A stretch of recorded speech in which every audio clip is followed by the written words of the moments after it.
সৃজন ভট্টাচার্যের প্রচারকে কেন্দ্র করে তৃণমূল সমর্থকরা বিক্ষোভে সামিল হয়। পঞ্চশাহের কাছে সৃজন ভট্টাচার্যের প্রচার গাড়ি পৌঁছলে তারা গো ব্যাক স্লোগান দিতে থাকে। শুধু গো ব্যাক স্লোগানই নয়, তারা ইট বৃষ্টি করতে থাকে। প্রচণ্ড রকম একটা হুলুস তুলুস কাণ্ড ঘটে যায় সৃজন ভট্টাচার্যের এই প্রচারকে কেন্দ্র করে।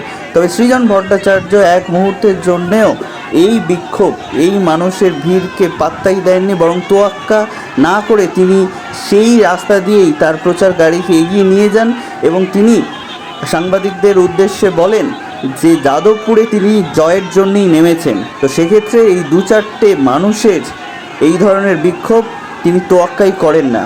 বছরের পর বছর তৃণমূল এই ঘটনাই ঘটিয়ে এসেছেন। সুতরাং এই ঘটনাকে বিশেষ বড় করে দেখবার কোনো রকমই চেষ্টা তিনি করছেন না। আপনারা দেখছেন আওয়াজ, রোজকারের হক কথা। For more updates about Awaaz, please subscribe our YouTube channel Rajshekhar thali.